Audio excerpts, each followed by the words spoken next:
Hello, my name is Mark Rowley, and today we're going to be looking at XLOOKUP. XLOOKUP is like the new modern VLOOKUP, which is all singing, all dancing.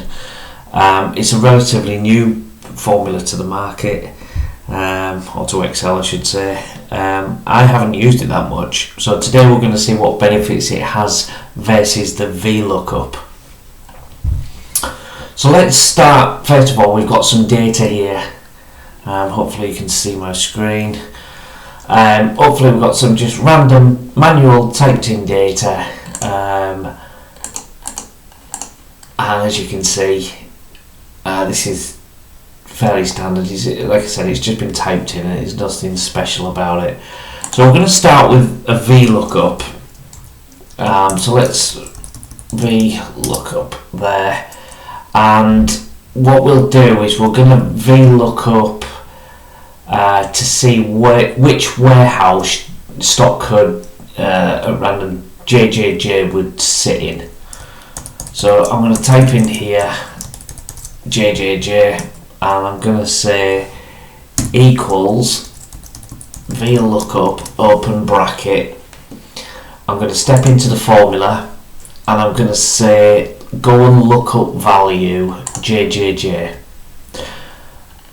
I want the table array to be all the way across there.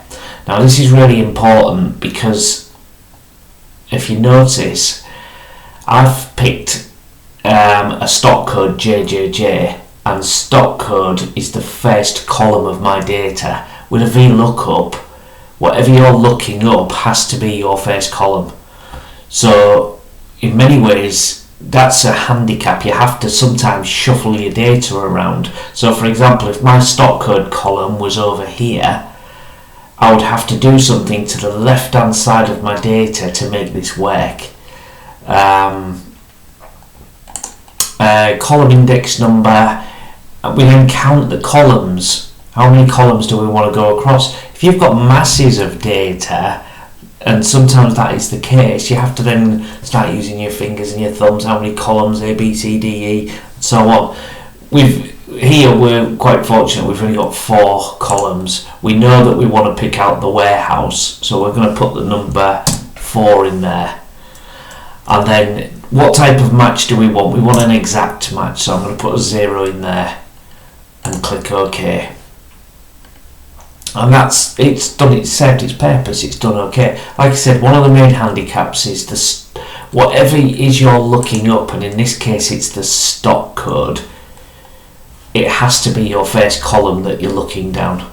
And if you're going to be retaining a column of data that's to the far right hand side, it works fine. So let's have a look at XLOOKUP now. So let's just let's look at XLOOKUP, and for the purpose of this we'll use the same formula, stock code equals and we're going to step in, it helps if you type it out, equals XLOOKUP open bracket, step in so that we can see the actual parameters box. What is it you're looking for? Well, we're looking for that. Where am I going to find J10? Not J10, triple J. Where am I going to find it? And now this time what we're going to do is we're going to say down column B. Okay, what column do you want me to retain? Now in this case we're going to pick column A, but it wouldn't have mattered if the column I'm returning was on the left hand side of the stock code in this. And that's where XLOOKUP kind of gets the green tick. So we're going to pick all of column E. If not found, now this is another benefit to the formula. We can put in there,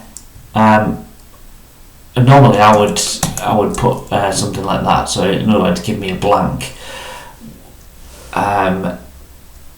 What you would get with VLOOKUP is you would just get an error, and we'll show you that in a second.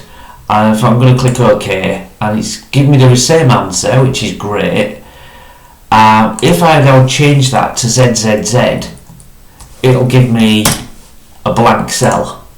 If I change that to ZZZ, it'll give me an error. So what I would normally have to do with this is nest it. So I would nest it with an if error open bracket, then give me blank close bracket, and then it works just the same as that. But you see how long the formula is, and I've had to nest the VLOOKUP to get around the problem. So we've got some real benefits here when we look at the two side by side. Again, let's just do this BBB, and it answers me I will find it in that warehouse, and the same thing here, same result here.